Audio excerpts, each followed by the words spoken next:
Welcome. Today we're going to be talking about the carnivore diet and multiple sclerosis. There is a growing interest in using the carnivore diet for people, especially people that are dealing with autoimmune disease, and also for people that have multiple sclerosis specifically. So today we're going to be talking about the pros and the cons of the carnivore diet and why people that have MS may notice significant symptom improvements when following this diet. If we haven't met, my name is Pam Bartha. I'm the author of Become a Wellness Champion and the founder of Live Disease Free. I was diagnosed over 35 years ago with multiple sclerosis. And by the grace of God and a lot of work on my part, I learned early on that the MS that I was dealing with was caused by a parasitic infestation. I didn't call it that back in the day because we didn't know what we know now, but I did know that I was dealing with infections in the body. And by the work of some hero doctors, I learned very early on that as I treated those infections, I was able to become MS free. And I have remained free of multiple sclerosis now for, again, 35 years. So the topic today, because I know that most people that have multiple sclerosis, they really believe that diet is everything, right? That because we don't know what causes MS, there is no cure. So then diet is really the first thing. And of course, exercise if we can. And so we're looking for that magic diet that's going to cure the MS that we're dealing with. So the carnivore diet has become quite popular over the last few years. And there's big reasons for that because people really do notice significant symptom improvements when they're following it. I would say over 90% of people that follow the carnivore diet, they're following it because they do have health issues, specifically autoimmune disease. And most of them find some relief from their autoimmune symptoms when they're following this diet. So we're going to talk about why that is.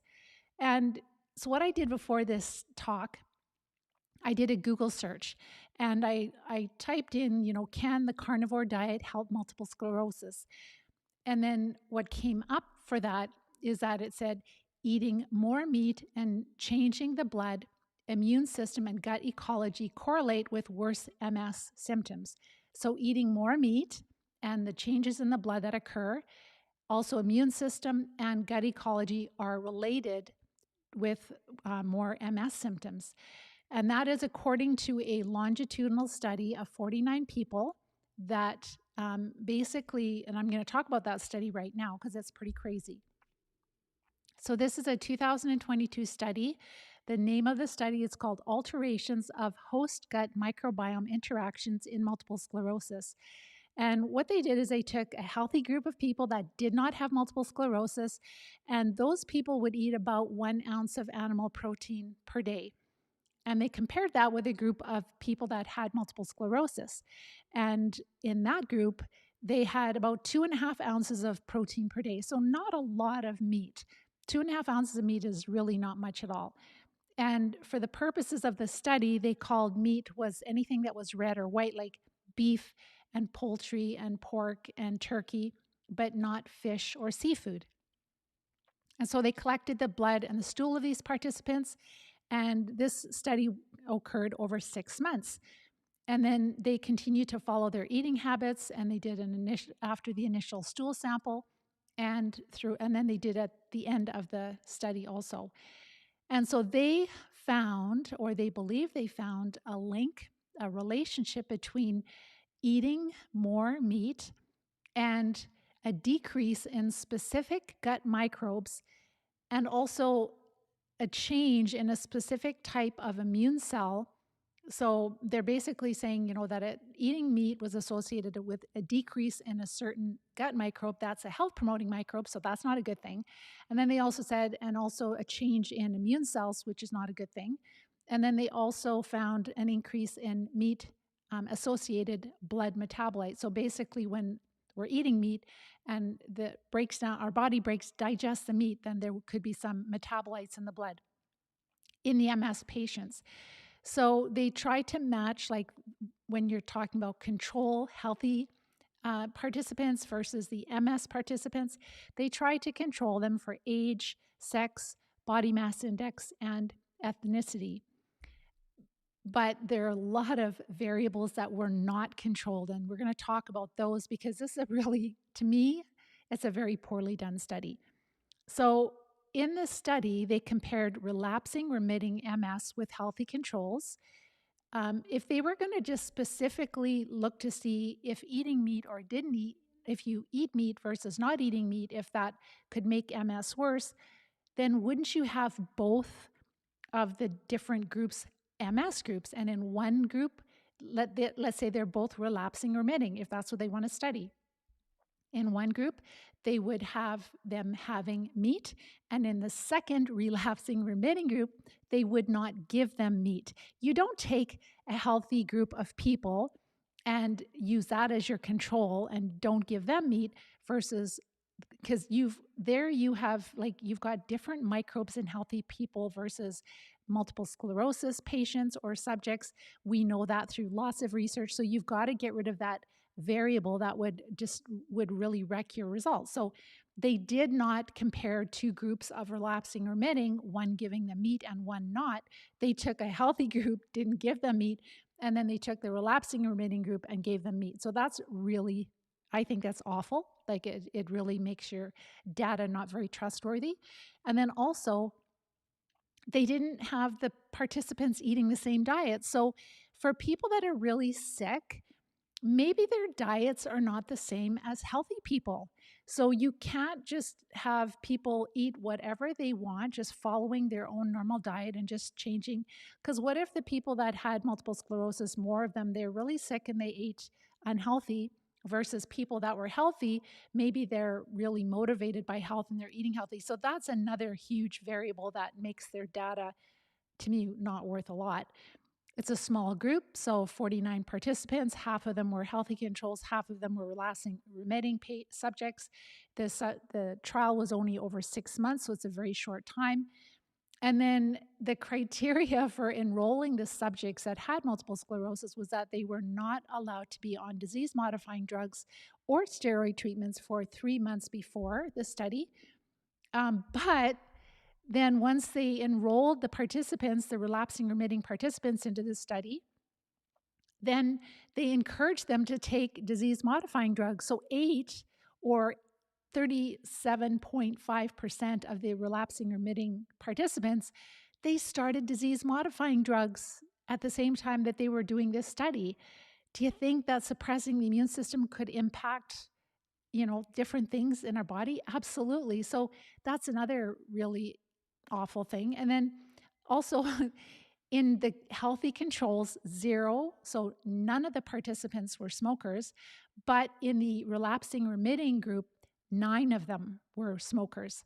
So that is absolutely crazy. Sorry, I got the numbers mixed up. So there were 9 smokers in that relapsing remitting and 0 in the control.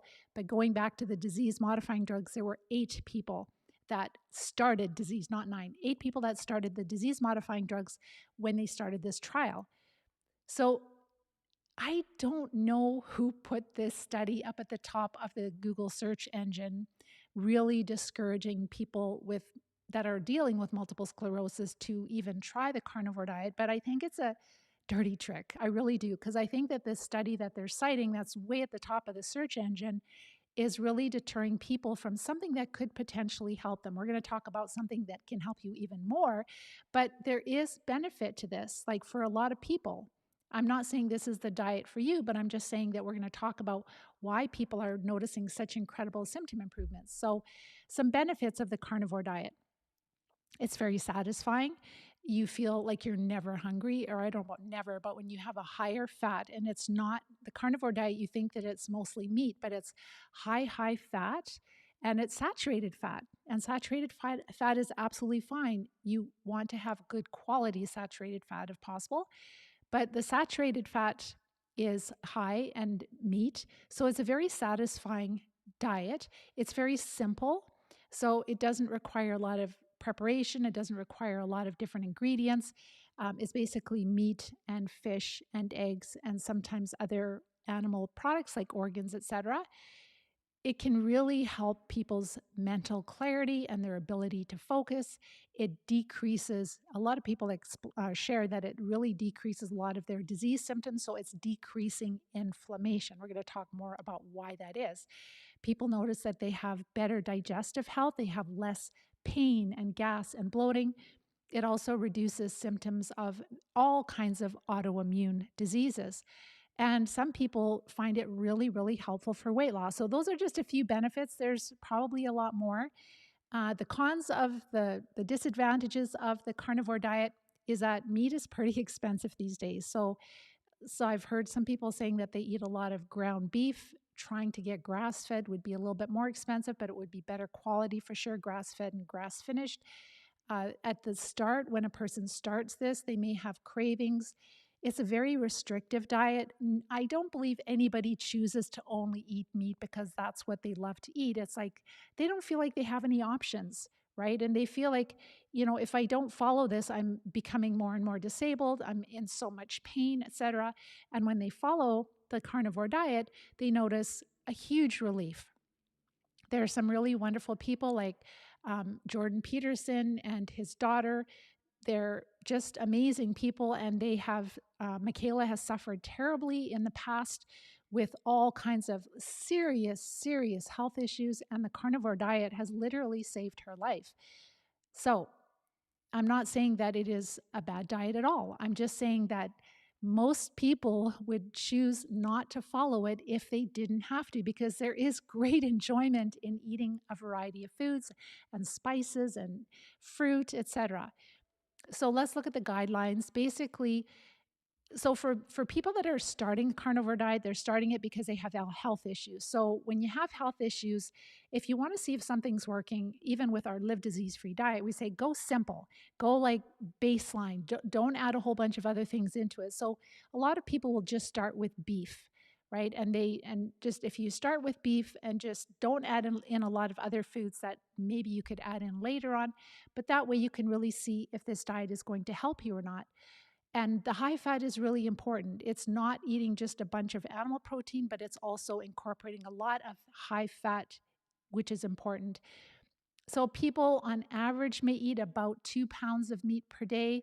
And the fat intake, it's at least 70 to 80% of the calories. So although like the fat, looks like a smaller amount than the meat, but fat is higher in calories. So you're actually getting the vast majority of your calories from fat. That's very important. And then also, some people have recommended, eating liver regularly. I actually saw somebody who's making these liver pancakes, and apparently they taste really good. That's something new to me. So, for example, like if you're eating 85% fat from ground, or 85%, so it's not lean, but it has 85% fat in the ground beef. So 85% fat in the ground beef. They might make patties from that. So again, and I've heard some people taking the fat and just cutting it up in cubes, like going to butchers and getting the excess fat that they trim off. Of course, grass-fed, grass-finished would be ideal, but some people are not able to access that, and so they're using just regular fat, and they'll actually freeze it, and they say it tastes really good frozen. Some of you might be on the call, maybe you've done carnivore, but you can let me know what you think. Organ meats. So organ meats are very nutritious, and I do know that, let's say if your adrenals you're dealing with adrenal fatigue, then very often practitioners will give you a supplement that will have the adrenal extract from some animal, and it really helps to build up your organ more quickly. So sometimes we can take extracts from organs that will help to build up our organs more quickly. And so organs are nutritious, but I would not eat raw meat and I would not eat raw organs because of the parasites that we know about. So, and that's why we're stuck on a carnivore diet, honestly. So I personally would not eat raw organs. I don't really love organs. Liver is fine. But then again, I don't know if I would like it if I just had salt on it and just, fried it in ghee. I don't know if I would like it as much. But basically, some of the meats that people can eat and test more, start with beef and then test other things would be pork and beef, lamb, other game, turkey, chicken, fish, seafood, liver, kidney, bone marrow, heart, chicken, duck, and goose eggs, those would be eggs. So the chicken egg, the duck egg, or goose eggs. And then the dairy would just literally be butter. But then the reason, and this is where some people maybe don't realize, you know, they're using the carnivore diet, but they think, well, it's helping me some. I don't really know why, but maybe I can get away with cheese and cream. But we know that when we have a parasitic infestation, it's very important to avoid dairy. Butter is fine, ghee is fine, but I would not have the cheese or the cream. And then in time, sometimes people will also add some honey into the carnivore diet and avocado and some berries like the lower sugar fruit, etc. So that's kind of like a really high overview of the carnivore diet. Sometimes people are just eating a couple of times a day. There's a couple of resources if you want to look more into this. So there's Dr. Sean Baker, MD, and also Dr. Paul Saladino. And so Dr. Sean Baker is with uh, Rivero, and then Dr. Paul Saladino is with Heart and Soul. That's his website. There's also, I've heard there's a really good Reddit carnivore diet group. There's a lot of different, like if you go on YouTube and different, like Facebook maybe, but for sure YouTube, you'll hear stories from people that have multiple sclerosis and have tried the diet. And some of them have had very, very significant symptom improvements by going on the carnivore diet. So what I wanted to ask you is like, if you follow the carnivore diet, where do you see yourself in 5 years? Like that, like what's the game plan? Just sticking with the carnivore diet? It's incredibly restrictive. And I know people that are on it, they're talking about even a year into it, like, you know, I want to start trying to introduce different foods and testing different foods. So we talked about the eggs, the honey. Some people they don't tolerate eggs and certain fruit and ghee and cheese, etc. But it's not I don't think that the carnivore diet is a sustainable option for long term. I mean, if it's the only option out there and you're going to die without it, then obviously that's what I would do. Absolutely.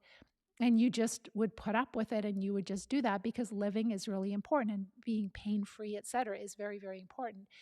But what if the reason you don't tolerate those foods is because you are dealing with a parasitic infestation? And so that is why people don't tolerate all these different vegetables. So, do I believe that vegetables are, and this is kind of like, I don't know about a consensus, but a lot of people that are doing the carnivore diet, they really believe that plants have toxic chemicals in them and they're really bad for us. I don't believe that at all because I have personally experienced, like, when I've had a lot of parasites, my digestion has been not great at all. Gas, constipation, bloating, etc. But then when you treat the parasites, you can eat everything. Like you literally, like I don't eat gluten every day, but I can eat gluten, I can eat anything, and it doesn't bother me at all. And it's very enjoyable.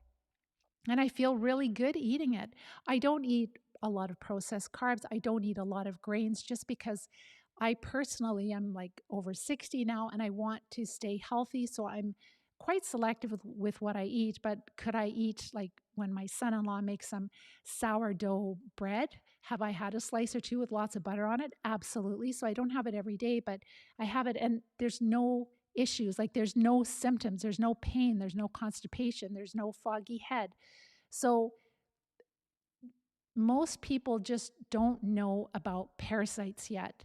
I found another doctor, one of my students shared a video from a doctor that was on Facebook, and he was talking or speaking our language. He's like, yeah, most people that have parasites, that they should be on 3 to 5 parasite drugs, and you've got to treat for 3 weeks on and a week off. And he listed, and I'm just like, whoa, like, where did you come from? Because most doctors, they don't know this, and most doctors are not aware that their patients are dealing with a parasitic infestation. So some of our students that have joined the Live Disease-Free plan, because that's what we do, is we help students that have chronic disease, or people, we call them students because I'm a teacher. So, and they're actually wellness champions. So they will find me, they will join the program. I will help them to get ready to treat.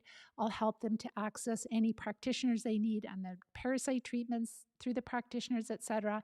Help them to build a game plan of how to treat. And yes, students usually test well for 3 to 5 parasite drugs at one time. So I can still remember one of my students like years ago, and she did not have multiple sclerosis, but she had like terrible, terrible health issues, like really bad gut digestion to the point where she was on the carnivore diet. She couldn't eat anything. She was in so much pain. So systemic pain too, not just gut pain. And so she she stayed on the carnivore diet. And so that's what I wanted to tell you is that if you're on the carnivore diet and you suspect you're dealing with parasites, you can still follow the Live Disease Free plan. And the exciting thing is that for her, like literally I would say 4 days, 3 or 4 days into starting with one parasite drug, and it was for roundworms. So it was a parasite drug to treat roundworms that she tested well for. And she started that, and within less than 4 days, she started to eat other foods again. She could introduce probably 5 different foods, and some of them were vegetables. And so she was really, really excited. And she tolerated them. So, this is the answer. So, yes, if you find the carnivore diet, it's fine to start with it. It will help you to become stable, more stabilized with your symptoms and your health. But if maybe you don't need to go that strict, maybe you could follow the Live Disease Free diet. And the Live Disease Free diet, we're getting the total grams of carbs down to between 30 to 40 total grams of carbs. That's where people notice the biggest symptom improvements. They notice symptom improvements with their bladder function, with their brain fog, with their ability to sleep. They're able to sleep better because they're not getting up through the night. They have more energy. They have all of the benefits of the carnivore diet, except for it's more enjoyable. So you're still having a variety of foods, you're having a little bit of fruit, you may tolerate a little bit of nuts and seeds, but it's the vast majority of is healthy fats and low carb vegetables and moderate animal protein to maintain our mass. So the fat helps to keep our energy and our weight. The animal protein helps to maintain our muscle mass. And then the vegetables just give us some interest and fun and wonderful taste, but also some vitamins and minerals and the fiber, because we do want to rebuild the health promoting microbes, right? We want to build our ecosystem back. And that the health promoting microbes, they love fiber. So we're bringing that back. And for some of our students that have inflammatory bowel disease, they cannot eat raw vegetables. So they will start with cooked, sauteed, oven roasted, or stir fried vegetables. Absolutely fine. And for others, they can have some raw vegetables, but there might be the odd person that really can't eat anything other than beef. They've tried and tried, but they haven't worked with me. Maybe they still can, but if they are on a carnivore diet and they're just eating meat, it's fine. We've helped students to still get ready to treat. And then once they treat, they are able to eat food again. They're able to eat all kinds of food. And of course, we want to eat healthy food, right? Because we don't want to go back to sickness. But once we're well, it's really important to continue to treat parasites at least once a year. I was speaking with a lady today who has horses and she's got hip issues. And I just said to her, off the side, I'm like, I don't know if you're interested in this or not, but just so you know that there's a lot of research showing that the hip issues, the joint issues, the knee, etc., that microbes, parasites are starting to move into those areas and cause a problem. And sometimes even ozone injections into the hip can avoid hip replacement surgery, or even ozone injected into the knee, because the oxygen from the ozone, it will kill the parasites that are in that area. And cartilage has actually been shown to regrow in the knee. Of course, we have to treat the base camp of where the parasites are coming from, which is our gut.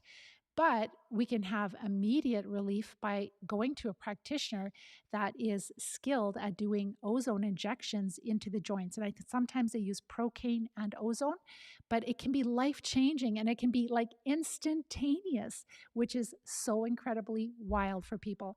So, and I said to her, I said, like, you've got all these horses, you probably have other animals, you're on an acreage.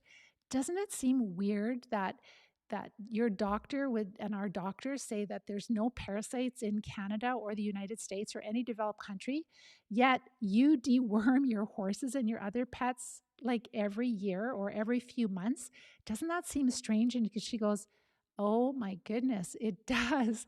And she's like, "I had no idea that's what it could be." And I'm like, "Yeah, you can probably get back into your horse riding again if you get number one, correct your gut, and then also do some kind of treatments in your hips and you'll be fine." I would not be surprised because other than that, she's good. So it's so exciting to be able to give people this information, to give them the truth so that they can actually take their health and life back and to continue on with what they're passionate about. And actually, I'm a horse lover too. So I'm going to see if you guys have any questions. Hello, Kevin. Hi, Susan. Hi, Shirley. I'm going to talk a little bit about the Live Disease Free diet just so that you understand what it's about. Because I personally would start if you haven't started the carnivore diet, I would first start with the Live Disease Free diet. And if you find that that's enough for you, then you can at least still have nutrition, different vitamins and minerals, enjoyment. It's a lot more enjoyable. And then if you still, nothing works, which is pretty uncommon, you can still always fall back on the carnivore diet and you can try that. We do have the guidelines for the Live Disease Free diet. We have that on our website, livediseasefree.com, underneath research along the top. Click on that and you'll find the Live Disease Free guidelines. There's a cheat sheet that you can print off. There's videos on like what I eat for different meals and what the guidelines are. So it's really clear there. And if you follow that, if you get your carbs low enough, and that's what I wanted to share with you first before I go to your questions, is that inflammation, if you follow my work, you know that inflammation in the body, when we have disease, it is caused by infections, by parasites. We know that the primary job of our immune system is to defend us from infections, from parasites. And when we're sick, when we have any kind of autoimmune disease, and I hate that word because it's just saying that our immune system is just stupid and it's attacking itself for no reason. No, it's not. It is that your immune system is overwhelmed with infection. It's trying to fight them, but it is not being successful. And so in that situation, when you have this out of control war, the war is the inflammation. If you, let's say, fell off your bike and you scraped your knee and you cut it open and you're bleeding, that's a different type of inflammation. Your body's going to go in and clean and repair and go after any like bacteria that gets into the wound, etc. But when you have chronic disease, that inflammation means your immune system is working really hard to treat the parasites that are making you sick. So when we decrease the carbs, so that's even with the carnivore diet, right? You're eating fat and meat. So you're not eating a bunch of grains, grains. You're not eating grains. You're not eating processed carbs. You're not eating sugars. And when you eat just meat, then that base camp of the infection in your gut, it's not going to have as much food, right? So then when it doesn't have all that food, then the parasites, they don't grow as quickly, they don't produce as much poisons, and your immune system can actually relax a little bit. It's still there, but actually your immune system can take a breather and just kind of slow down. So the war is not as active, the inflammation is not as active. And we see that with a Live Disease Free diet, and you can see that with a keto diet. You can also see that with a carnivore diet. But in all cases, it's parasites that are causing the inflammation. And so it's not enough to just follow a diet. Like the Live Disease Free diet is really great to help you to get ready to treat, but we want to be able to enjoy more foods. We want to be able to enjoy more fruit, a little bit more carbs of different types, healthy whole grain carbs in the future, spices and herbs like flavors. We want to enjoy food. So the key is that we have to treat the parasites. And again, if you can't eat anything other than meat, yes, do the carnivore diet. And you can still treat parasites, you can still recover. But for most people, they are able to follow the Live Disease Free diet. And people notice significant symptom improvements in as little as 1 to 2 weeks when they have gotten their carbs down into that target zone of, and it's total grams of carbs, not net, total, which includes fiber, sugar, and carbohydrate. All right, I'll see if you guys have any questions. So Shirley is asking, are oxalates really good for us too? So I think you mean like there's a molecule or chemical that would be found especially in vegetables like spinach. So with vegetables, it's good to have a variety of vegetables, not to eat the same thing every day, all day. And people that have a lot of infection in their body, and if they're eating a lot of vegetables that are high in oxalic acid, they are more prone to kidney stones. But once you actually treat the parasites, then people do not get the kidney stones anymore. So I personally don't like to eat spinach all the time. I know that when you steam vegetables too, then they'll have less. But we've had I eat like 9 to 13 servings of vegetables per day, and so do our students. And I have no issues with thyroid anymore now that I've treated the parasites. I have no issues with oxalic acid. I have no kidney stones. Kidney stones are the reason we have kidney stones or gallstones. All of those are signs that we have parasites, we have infections in our body. But again, it's good to have a variety of vegetables because then you get a variety of nutrients. What can I do about balance? Somebody's asking. Again, the balance is caused, your balance issues is caused because you're dealing with inflammation in a certain part. Usually it's a certain part of the central nervous system. So the lesions that are present are pockets of inflammation. So it's pockets of infection. As you treat those infections, those parasites, then balance is restored. So in order to get rid of like spasticity and balance issues and numbness and paralysis and drop foot and all of these things, that's what we do in the Live Disease-Free plan, because we're treating the parasites that are causing the damage to our nerves, the inflammation, and our disability. The correlation or the connection is not good. I'm sorry that you're having a bad time. Hopefully, I haven't seen anyone else having an issue with the connection. I've got high speed here, so it should be good. You can always listen, Janet, to the replay. Hi, Christine. You've been eating more meat.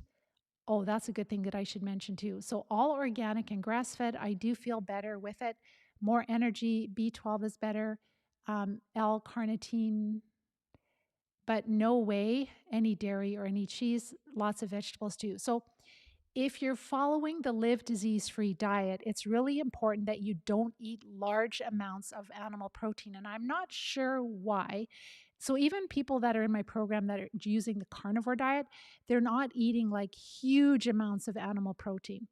When you eat a lot of animal protein, your body can convert that to glucose, sugar in your blood. And that glucose, the higher blood sugar, will go around your body and feed the parasites in your central nervous system everywhere. So that's why it's really important that for women, like if you're following the Live Disease-Free diet, we say about 3 to 4 ounces of animal protein with every meal is adequate. You'll feel satisfied. So like for breakfast, I'll have a couple of eggs. For lunch, I'll have 3 to 4 ounces. I don't measure it. I kind of know. It's just what makes me feel satisfied. And then for supper, I'll have 3 to 4 ounces again. And then what I do is I always have leftovers in the fridge. So I will make extra with each meal, and then we'll have a bunch of leftovers so that we can have leftovers for lunches, leftovers for at least a meal or two. We're having leftovers tonight, and it just saves time. It's a really easy diet. But what I have noticed though is that if students have MS or other chronic diseases, if they eat large amounts of animal protein on a Live Disease-Free diet, they don't feel as well. Right. And so and then for men, about 4 to 5 ounces is lots for each meal. And what you're doing is you're increasing the fat, right? So we're having at least 4 tablespoons or more of healthy fat with our meals. And it could be a lot of extra virgin olive oil on our salads, and it could be some extra butter on our vegetables or on our meat. It can be a mayonnaise, a homemade mayonnaise, and you can make spicy mayo. You can make different dips. You can make creamy Caesar salad dressing. So the fat is what gives you the energy. And actually, one of our students, and I did this again, I forgot the successes, but one of our students who's recovering from, I believe it's MS, like she ran a long distance, I can't remember if it was like a marathon, but she was kind of worried because she's always thought that carbs are so important. But now that she's following this diet and she's having a lot of fat, she's like, I could not believe the endurance and the strength. So, and I've seen this in different athletes reporting that going to more of a higher fat, they have more sustained energy for running longer distances. So, it is a very healthy diet. And we're like, what I like about the Live Disease Free diet is we're still having a lot of nutrition. And we do want to build a healthy ecosystem. Like, unless you love to just eat beef for the rest of your life and nothing else, which I don't think there's a single person. I do love beef. I really do. But if that's the only thing I could eat, that would not be fun. If I had to do that short term and treat the parasites, that's what I would do. But there is such a benefit to, helping to rebuild the good microbes, and they love fiber, right? So that's comes from vegetables and comes from fruit. But we do have to definitely control. We're not going to go back to the old, not to the tons and tons of processed carbohydrates, because that is part of the reason why we got sick. So just make sure that you're not eating too much animal protein on the Live Disease Free diet. You'll find that you're very satisfied with, for women, 3 to 4 ounces, and for men, 4 to 5 ounces should be lots. Hello, Lisa. So you've eaten carnivore and you love the simplicity and the time and the money savings, and also your grocery bill. Your bills were less than before. Um, my grocery bills are less than before, as I have a few more items to buy and no more recipes with 12 ingredients. Right. I can't remember if you're on the carnivore diet or not, but you're right. Definitely simplicity. I do love beef, absolutely. But now with all of the inflation, it's quite expensive, I would assume. So this is where, if you are on the carnivore diet, you really have to shop around. And like, some people are like, I'm just eating a lot more grass-fed, grass-finished ground beef because it's a lot cheaper. Just buy it on special, fill up your deep freeze. So that's the unfortunate thing, is that meat right now is super expensive. So are vegetables, though. So So you had the you had protein, you were following the carnivore diet, and you've had vegetables on the side, and you had a lot of energy. And Janet, but now she's in the Live Disease Free plan, and she's moving forward tremendously with her health, and she's pretty much ready to start treating parasites right now. Janet, B1 thiamine is very important too. Awesome. Thanks for noting that. Patty, so today it's just an overview. I'm not an expert. I've referred you to a couple of experts. There's probably other ones. So again, Dr. Paul Saladino, Heart and Soil, and then Dr. Sean Baker of Rivero. Those are a couple of resources that would have a lot more information, but it's not a difficult diet at all to follow.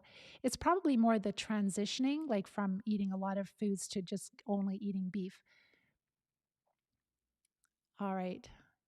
So, Peter, you are waiting for your medications.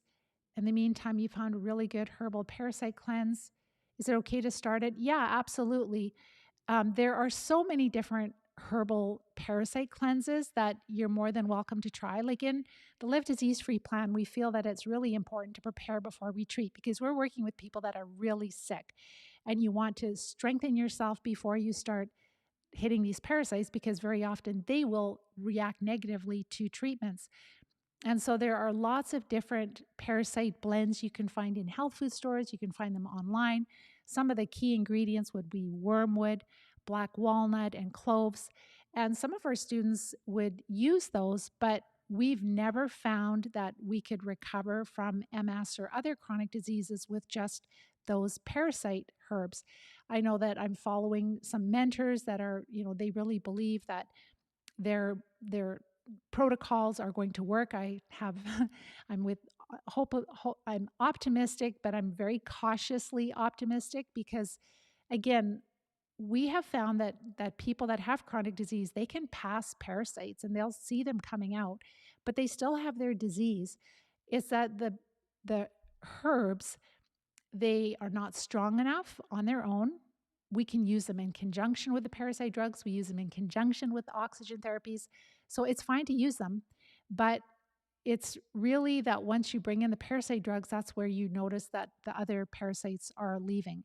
And again, we use, and I can't talk about the oxidizing agent here, but you can find that on our website if you look at oxygen therapies for treating parasites, and even oxygen enemas, or I think it's enemas for treating parasites. There's a couple of blog posts there. You'll find that stuff on Rumble or on our website, livediseasefree.com. You won't find it here because we're censored here. We can't talk about things that really help here. But all of it together really comes together. So is it okay to have a keto diet, good fat and protein that is only stevia?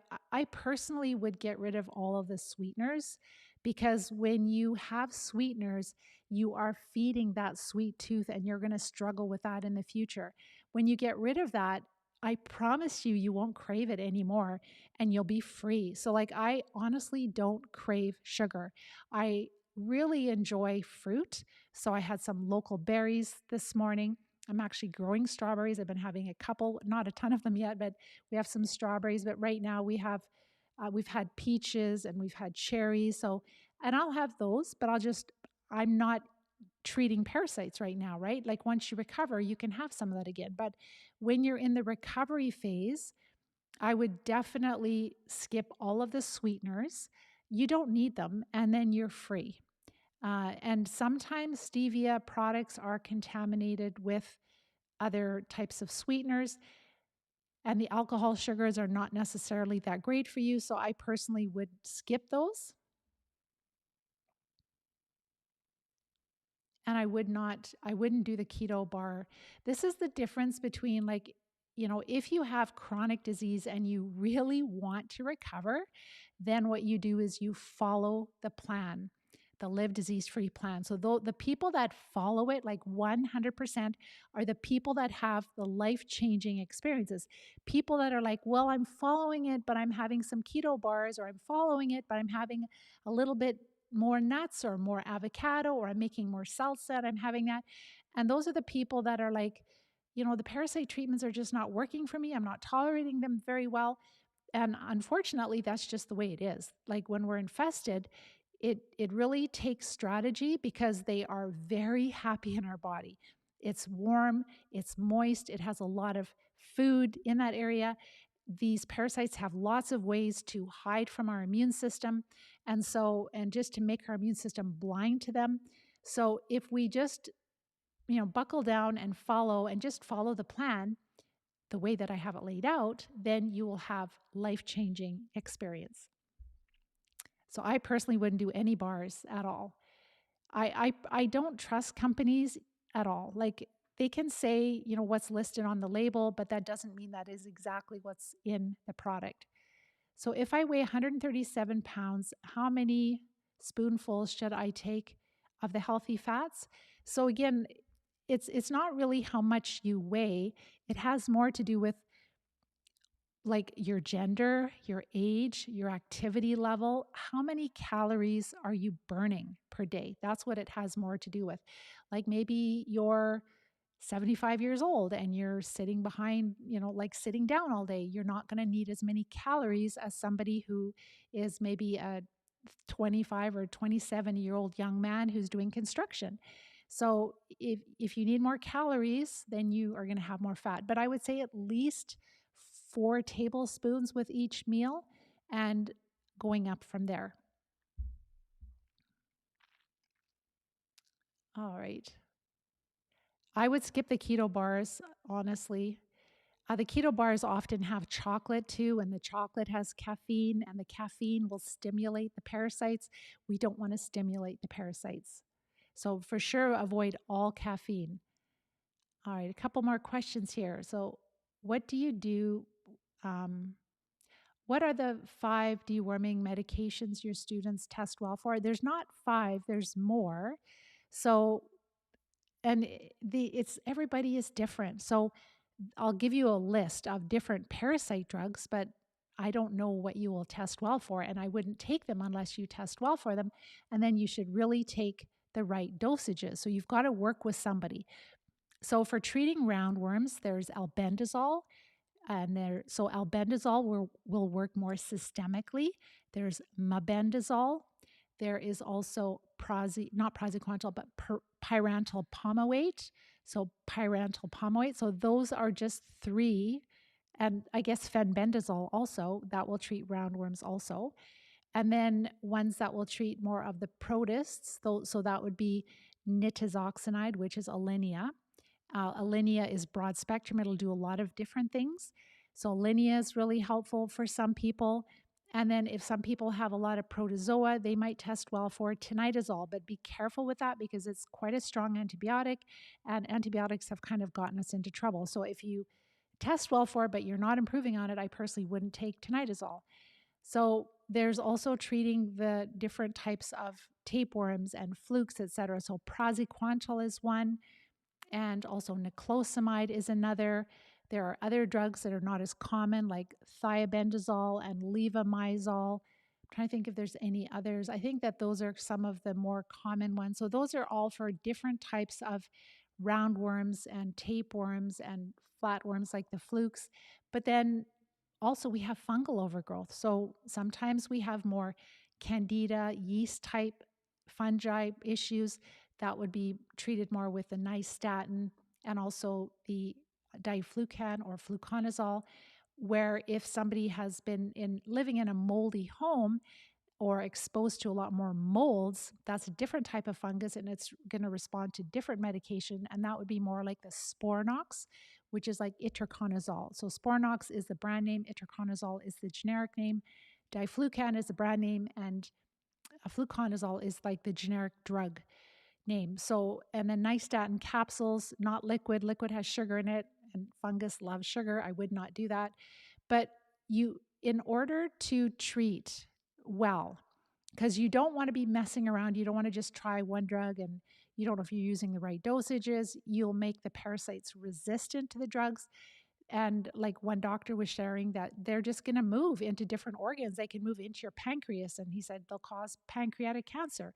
So you want to hit them hard and hit them in a systematic way, like so long on and then off, pulse it, because you want to have the eggs hatch. You want to have them coming out of their hiding places, and then you hit them again and hit them again. And then there are all the smaller bacteria that we didn't even talk about. So there's all the Lyme infections, and there's Borrelia. There could be other ones. And we like the herbs for treating those. So, and then we use oxygen therapies to kind of make the other treatments more effective. So we're using herbs, oxygen therapies, and we're using parasite drugs that we test well for. And the same with the herbs that we test well for. So it's a combination of things. And before we even do that, before we even consider it a treat, we're feeling a lot better because we're going low carb. Whether you want to do the live disease-free diet, I feel that is the best. Paleo is just not low enough carb, unless you're doing like Dr. Terry Wall's Paleo Plus, but she still says you can have smoothies and dark chocolate and wine. And those things are not going to work for you if you have a parasitic infestation. So getting the carbs low enough, the live disease-free plan is just a little more enjoyable. The carnivore, if absolutely necessary, keto, a lot of people find keto helpful too. So we're not as low as keto, like the live disease-free diet. We're a little bit higher.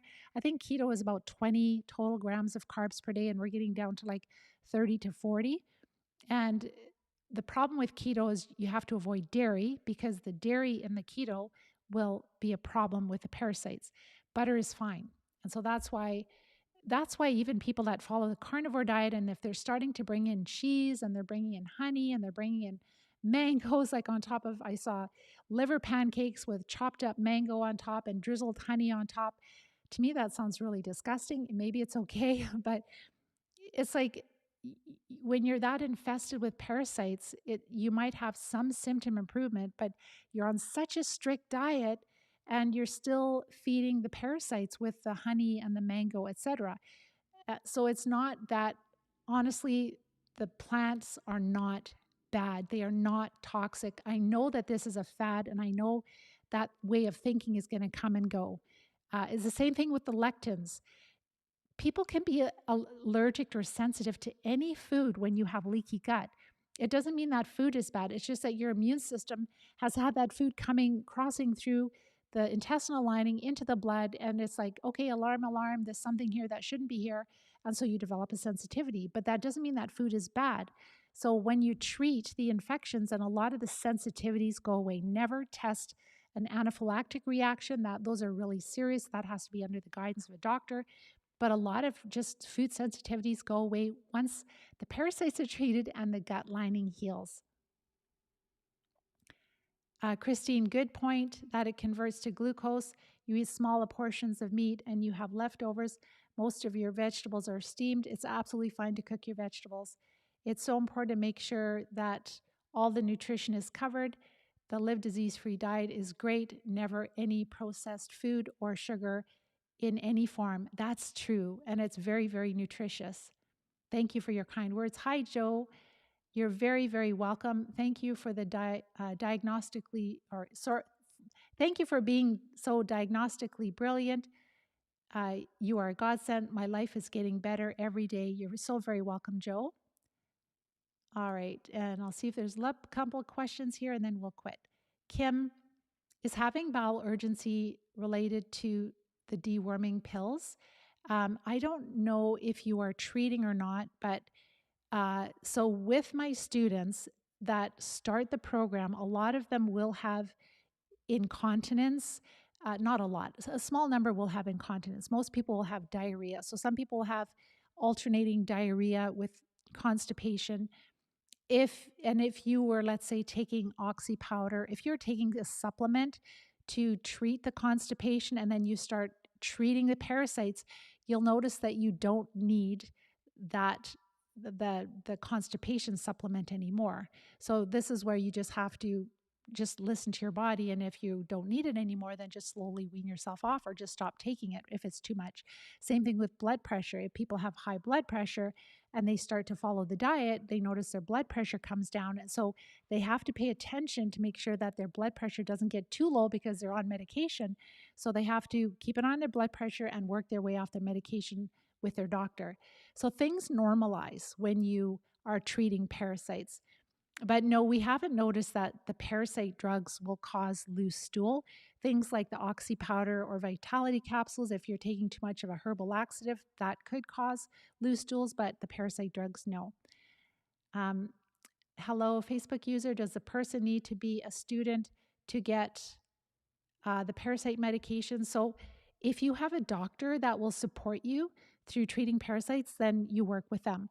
If you need help, if you don't have a practitioner, then we can do that. And we do that for people all over the world. We're working out of probably close to 20 countries right now, helping people to access the care, the practitioners, the treatments that they need, and to use things, because we have a lot of experience on how to use these parasite drugs together synergistically to be able to recover more effectively, because you will not recover just taking one parasite drug unless you're working with a doctor and he puts you on a super high dose, maybe, but we have not seen that yet. Usually people test well for 3 to 5 parasite drugs at one time. You've got to work with somebody, is what I'm saying. Hi, Susan. Is monk fruit okay? We would avoid any sweeteners in the recovery phase because I don't know, I can't remember monk fruit if it is more like what type of sugar is present in it. But I do know that, and I know that there are these white noodles that are a carbohydrate that we don't digest well, but sometimes the parasites will digest things that we don't digest. So for example, the legumes and the dried beans, we don't eat those while we're recovering because we don't digest those carbs very well, but the parasites sure do. So we want to just decrease food to them so they're not as active, and then we have all of these symptom improvements. So we would avoid all sweeteners, including monk fruit, in the recovery phase. Once you get well, I mean, you can still have a tiny bit of fruit. We do that first thing in the morning, lower sugar fruit before breakfast. And where do we find the plan? Patty is asking. Good question. So after you're done this event, I'm going to put the link, or maybe you even see it. The link will be above this video, and you can click on the link. You can watch my masterclass training, and that training will explain all the steps that we do to get ready to treat and how to treat the parasites.